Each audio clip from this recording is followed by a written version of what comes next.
A few weeks ago, on an otherwise ordinary Thursday morning, I was knee-deep in the frantic whirlwind of our daily routine. It was 7:30, and I was scrambling to get our two children ready for school amidst the chaos of breakfast preparations, lost shoes, and the relentless ticking of the clock. Just as I was beginning to feel overwhelmed by the noise and commotion, the piercing ring of the telephone cut through the cacophony like a sudden jolt. The unexpected intrusion of the phone's shrill sound stirred a wave of curiosity within me. Who could be calling at such an early hour? If you are not subscribed, I recommend you subscribe and activate the bell so you don't miss any videos. As I glanced at the caller ID, I noticed an unfamiliar area code flashing on the screen, intensifying my intrigue. I hesitated for a moment, my mind racing with questions and possibilities. "Hello," I answered with a tinge of cautious anticipation, pressing the phone to my ear. To my astonishment, the voice on the other end belonged to Claire, my beloved wife. Her unexpected call, even though we had just exchanged words the previous evening, immediately seized my full attention. Claire, who works diligently for a small yet dynamic marketing firm, was a rare sight on the phone at this hour. She is often immersed in her work, tirelessly commuting to her job at a bustling printing company in the heart of our town. Our lives, though staggered and occasionally frenetic, managed to harmonize despite our divergent schedules. I balanced the demands of caring for our children and managing my work from home, while Claire's industrious nature ensures that we make a modest yet comfortable living. We reside in a charming suburban home with 4 bedrooms and a refreshing swimming pool that provides a serene escape from the hustle and bustle of daily life. Our cozy abode, coupled with a rich network of friends, adds layers of warmth and connection to our lives. Despite the early morning disruption, I was reminded of the deep and intricate bond that holds our family together and the unexpected moments that punctuate our otherwise predictable routines. However, the conversation quickly took a distressing turn as Claire recounted an unsettling incident. The previous night, when she had ventured down to the hotel lobby to fetch a newspaper, her purse was snatched. "Please, cancel our credit cards immediately and request replacements as soon as possible," she urged, her voice tinged with anxiety. "I've already reached out to Joy, my boss. She's going to expedite new American Express cards for me, so I'll have them before I leave tomorrow. Additionally, she's arranging a transfer of some funds to tide me over." Her voice trembled slightly, revealing the depth of her concern. I could sense the weight of her worry, though she tried to remain composed. "You're usually so meticulous with your belongings," I said, trying to understand the situation better. "Can you explain what exactly happened?" Claire's frustration was palpable as she recounted the events. She had been momentarily distracted and left her purse at the cashier's counter while she went to gather more reading material. When she returned, the purse had vanished. The cashier, engrossed with another customer, hadn't noticed anything amiss. To make matters worse, her driver's license was also in the stolen purse. The hotel had sent staff to scour the nearby dumpsters, but Claire was left in a state of limbo, hoping they might find it. Without it, she feared she might have to rely on a taxi for her crucial meeting later that day. "I'll take care of the credit card issue right away," I reassured her, feeling a pang of guilt for her inconvenience. "I'm truly sorry for the oversight." Claire attempted to stay optimistic despite the setback. "Aside from the $1,200 in my wallet, which is a significant loss, I hope there won't be further financial repercussions. We can replace the other cards over time. Thankfully, most of my makeup was left in the room, so I'll still be ready for the morning presentation. How are the kids doing? I miss the times when we were all together and not dealing with these stressful situations." Let me recount the events from around 6 weeks ago.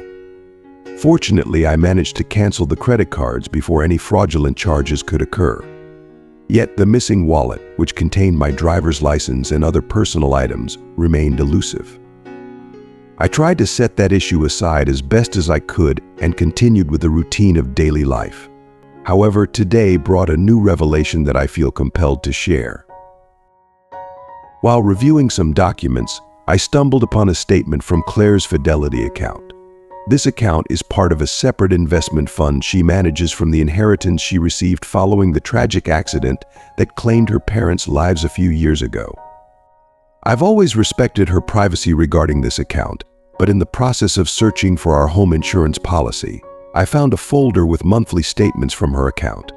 The inheritance was around $350,000, and I was curious to see how it had grown over time. To my delight, the account had grown to over $400,000. As I scanned through the statement, I noticed a $3,000 withdrawal from the money market account approximately 6 weeks ago. My curiosity was piqued. What could Claire have spent that money on? I decided to investigate further into her transactions.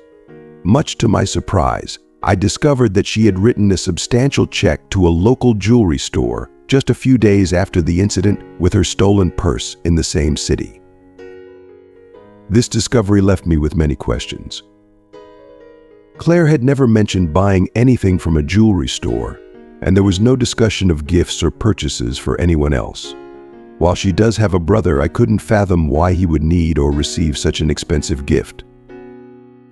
Driven by a mix of curiosity and concern, I turned to the computer and visited the jewelry store's website. I found their contact number and made a note of it, feeling the urgency to clear up this matter.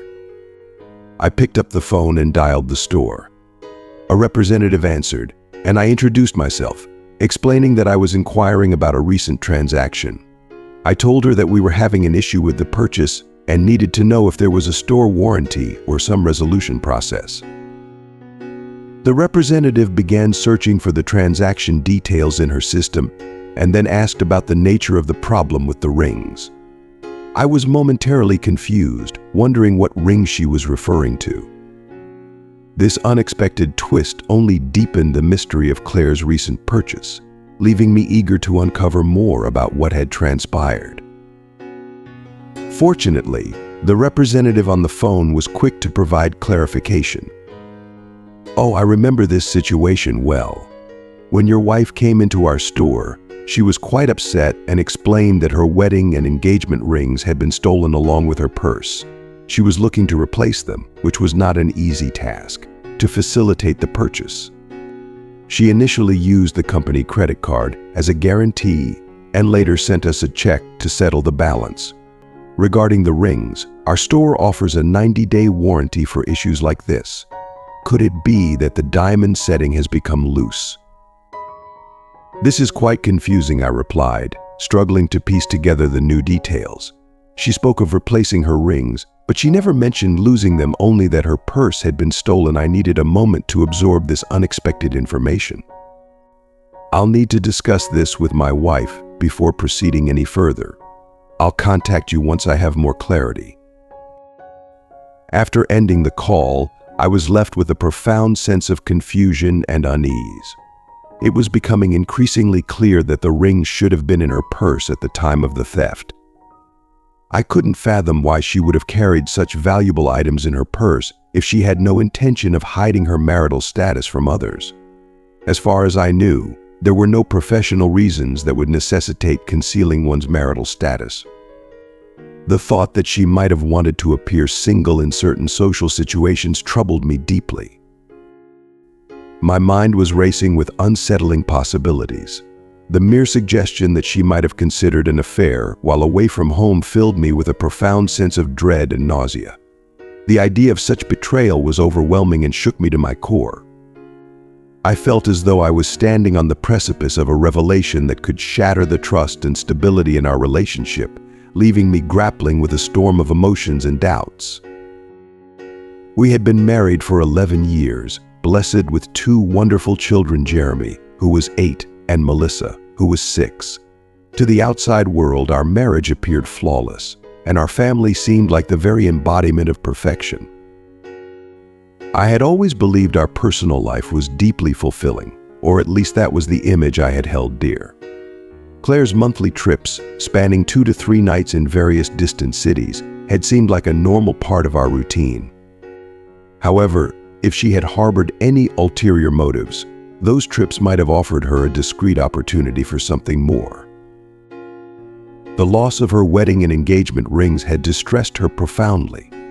In her haste to replace them, she chose replicas that closely mirrored the originals. The rings, which I had bought with my modest earnings, were neither extravagant nor expensive to replicate. Claire could have filed an insurance claim for the loss, but given the circumstances, I might have discovered whether her purse was indeed stolen at the hotel. It seemed she had chosen not to report it, which only deepened my suspicions. Driven by an urge to unravel the truth, I decided to contact the hotel where Claire had stayed. I requested any available records regarding the theft of her purse. To my surprise, the hotel confirmed that they had a written account of the incident. I asked for a copy to be faxed to me, and soon after I received the report.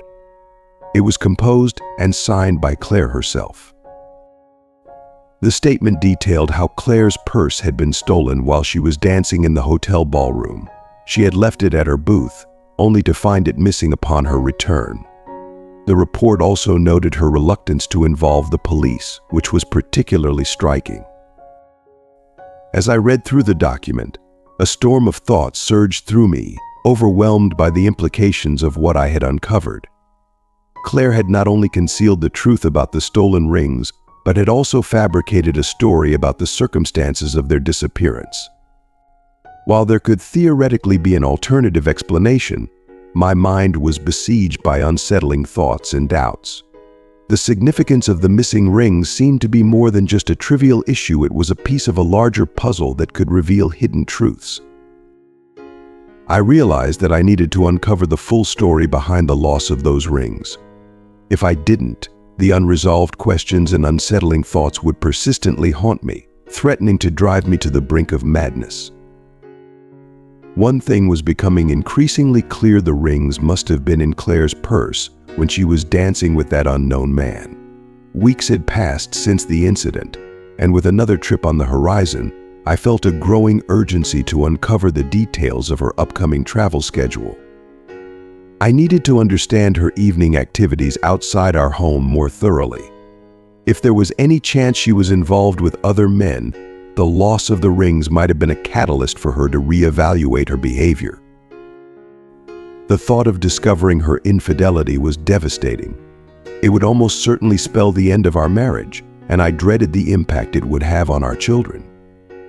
Claire has always been a wonderful mother, and the thought of her having custody while frequently away on business trips was deeply troubling. My mind was racing, seeking any potential clues to confirm or refute her faithfulness. What other signs could point to her actions during her travels? Did she engage in unprotected encounters or make a point to use contraceptives? I assumed she would opt for protection to avoid the risk of infections or unwanted pregnancies, particularly since I had undergone a vasectomy after our second child, making pregnancy an impossibility for us. Still, she couldn't rely on the men she met to have their protection, so she must have had her supplies. The lingering question was where she might keep these items. It seemed unlikely that she stored them at our house or in the car. The most plausible place was her office. Given that she transported her work laptop and various business papers when traveling, she might have kept her items, including contraceptives, with her work belongings. If she didn't have them with her on a recent trip, that might explain her urgency in replacing her wedding and engagement rings. If she was indeed engaged in infidelity, it was likely that she would need to sustain this facade for a while longer. My thoughts were consumed by the need to uncover the truth, no matter how painful it might be. The potential for deception had shaken the foundation of what I believed was a secure and loving relationship. I knew I had to delve deeper into her behavior and gather more information about her travels and activities. Only then could I hope to understand the full extent of what was happening and decide how to move forward. With this mounting realization, I knew I had to dig deeper and piece together the fragments of this troubling puzzle. I resolved to conduct a thorough investigation and confront Claire once I had gathered all the pertinent information. It was going to be a painful and arduous process, but finding the truth had become an imperative necessity. As I wrestled with the growing suspicion, I couldn't help but question the motives behind her actions. Was she seeking excitement or a deeper connection than I had been able to offer? The reasons might remain elusive, but one thing was undeniable: the trust I had in her had been irrevocably damaged. That night, we went through our familiar bedtime routine with the kids, and as Claire leaned in to kiss our little angel goodnight, I felt a heavy sense of foreboding. I knew that by morning she would be gone again on one of her frequent trips. Our children, accustomed to her periodic absences, displayed minimal unease, their young minds resilient to her departures. Yet the sense of loss was palpable for me. As we lay together in bed, our lovemaking was tinged with an unfamiliar detachment. The passion that usually characterized our moments together was missing, replaced by an underlying tension that neither of us could ignore. Claire, perceptive to my distress, asked with a note of concern, "Is your stomach still bothering you, dear?" I nodded and managed a strained smile. "Yes, but I can handle it," desperately hoping that her commitment to our marriage would outweigh the necessity of her trip. I found myself pleading, "Do you have to go on this trip?" Deep down, I wished for this ordeal to be nothing more than a fleeting nightmare that would dissolve with the dawn. Claire sighed, her expression softening with apology and regret. "I'm sorry, honey," she said gently. "This trip is necessary for my work, but I'll do everything I can to finish quickly and return home as soon as possible. I'm truly looking forward to spending the weekend with all of you." Her words, while reassuring, did little to ease the gnawing sense of betrayal and apprehension that gripped me. The impending separation felt like a harbinger of the difficult conversations and decisions that lay ahead. With a heavy heart, I exhaled deeply and said, "All right, honey, it's time for bed. You need to get up early for your flight. I'll take a quick shower now, so I won't have to worry about it in." The morning Claire nodded in agreement, and as she stepped into the shower, I felt a sudden urge to check her suitcase. I knew it was an invasion of her privacy, but my curiosity and unease overrode my sense of decorum. The clothes on top of the suitcase appeared professional and appropriate for her business trip. However, as I delved deeper, I was startled to find an assortment of her most alluring lingerie, along with a small black cocktail dress that always made her look exceptionally captivating. Respecting her personal space, I gingerly repacked everything, making sure it was as I had found it before closing the suitcase and returning to bed. Sleep eluded me that night. When I heard Claire stirring around 5 a.m., I chose to remain in bed, foregoing our usual morning farewell. A mix of exhaustion and profound sadness settled over me. As she bent down to kiss me on the cheek, she asked softly, "Still not feeling well, honey?" I merely nodded, unable to articulate the storm of emotions brewing inside me. The garage door's rumble as it closed signaled her departure, and with a heavy heart, I finally got out of bed and made my way to the shower. The day ahead was fraught with challenges. After sending the kids off to school and having a solitary breakfast, I turned my attention to the phone book, seeking out private detective services listed in the yellow pages. My primary goal was to find an agency with a nationwide reach, ideally one that operated in the city Claire was traveling to. The task felt monumental, but I knew it was crucial to uncover the truth and address the unsettling doubts that had taken root in my mind. I contacted several private detective agencies before finding one with a branch in Claire's destination city. After setting up a meeting with them for that same morning, I felt a glimmer of hope that they might provide the crucial information I needed. My next task was to find a divorce attorney. A trusted friend had recommended a particular lawyer, so I obtained his contact details and made the call. I scheduled an appointment for later in the afternoon, hoping this lawyer could offer guidance through the challenging process that lay ahead. Upon arriving at the private investigator's office, I laid out my concerns and requested surveillance on Claire for the evening of her trip. I provided them with a recent photograph of Claire and detailed her travel itinerary to facilitate their identification. They assured me that they would diligently gather photos and compile a thorough report on her activities once her business day had ended. To ensure smooth communication, they agreed to send updates via email to their Denton office and promised a comprehensive report by Monday morning. Feeling reassured by their commitment, I made a significant upfront payment as a retainer for their services. They informed me that while capturing photographs might not always be feasible, they would make every effort to provide as many incriminating images as possible.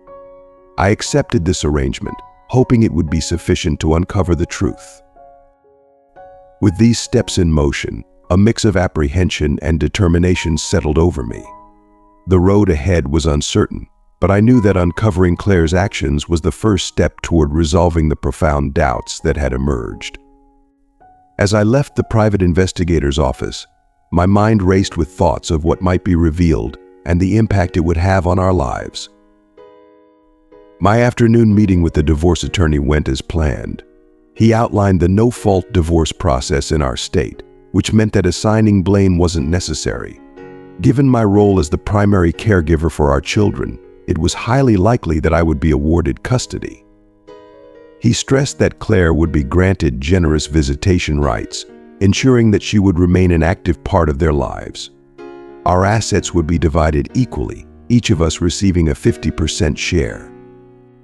Although alimony was typically not required due to our comparable incomes, Claire would be obligated to pay alimony since I would have primary custody of the children. The inheritance Claire had received was considered her separate property and would not be a factor in the division of our assets. My main concern was ensuring the well-being of our children. I instructed the lawyer to prepare the necessary legal documents to be served to Claire on Monday, citing irreconcilable differences as the grounds for divorce. I also requested that Claire vacate our home immediately upon the finalization of our divorce. The lawyer confirmed that, as the children's primary guardian, I had the legal right to make this request. It was agreed that the house would be sold once the children reached adulthood, with the proceeds divided equally between us. As I left the lawyer's office, a sense of resolution began to settle over me. The path ahead seemed clearer, and I felt a semblance of peace, knowing that my focus would be on moving forward with my children. Claire would have to confront the repercussions of her actions. At that moment, I chose not to delve into immediate financial adjustments, insurance concerns, or other legal matters, assuming I would have ample time to address these issues once Claire had been served with the divorce papers. Given her inheritance, I believed she would manage her financial needs without difficulty, and that our joint savings would be sufficient for the immediate future. As I sat down with the private investigator's office manager on Monday morning, my heart pounded with anticipation. He handed me the report and photos, which had been faxed from the Denton office. The manager mentioned that while he hadn't reviewed the entire report in detail, the initial scan and photos appeared to be quite revealing. I took a deep breath and began going through the documents. The report detailed Claire's activities from the evening she was being surveilled. The photos were taken discreetly and captured her interactions and whereabouts. The images showed Claire arriving at a restaurant in the city around 7 p.m., dressed in a sophisticated outfit. She was seen dining with a man who appeared to be well-dressed and attentive. The context of their conversation and behavior was unclear from the photos, but they seemed to be engaged in a lively discussion. After dinner, they left together and headed to a hotel, where Claire checked in under a different name. The subsequent images from the hotel lobby showed Claire and the man entering the elevator together.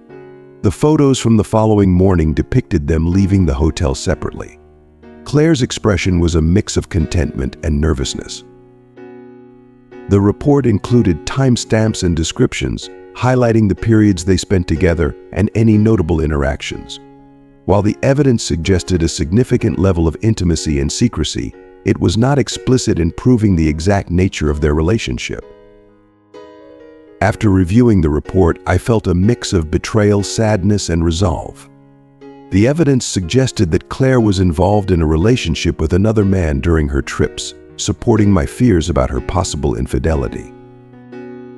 With this information in hand, I knew the next steps would involve confronting Claire with the evidence, proceeding with the divorce, and focusing on ensuring a stable and supportive environment for our children.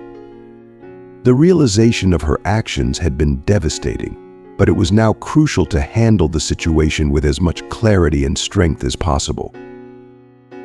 The individual under scrutiny in the report was identified as Claire Barton. The document meticulously chronicles the surveillance operation that commenced at precisely 5:17 p.m. on Wednesday, June 16th, within the bustling lobby of the Denton Marriott Hotel.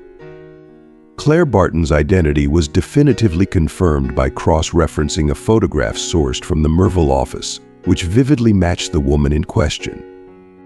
Further authentication came when the report noted that she was visibly adorned with a company badge, serving as an additional layer of validation.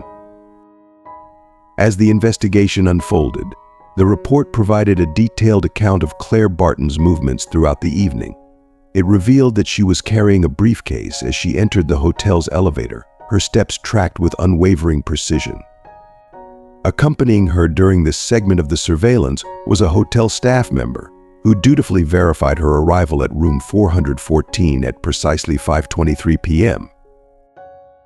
The report also underscored a crucial detail: Claire Barton was alone during this time frame, a fact that carried significant weight in the context of the investigation.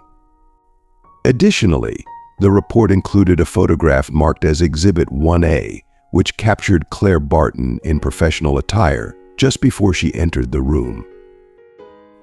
The image, taken surreptitiously with a mobile phone, clearly showed her wearing rings, adding a personal touch to her formal appearance. Notably, the agents involved had strategically rented a room directly across from Claire Barton's, ensuring a clear vantage point for ongoing observation. At precisely 6:31 p.m., the surveillance team received a notification indicating that Claire Barton had departed from her room and was making her way toward the elevator.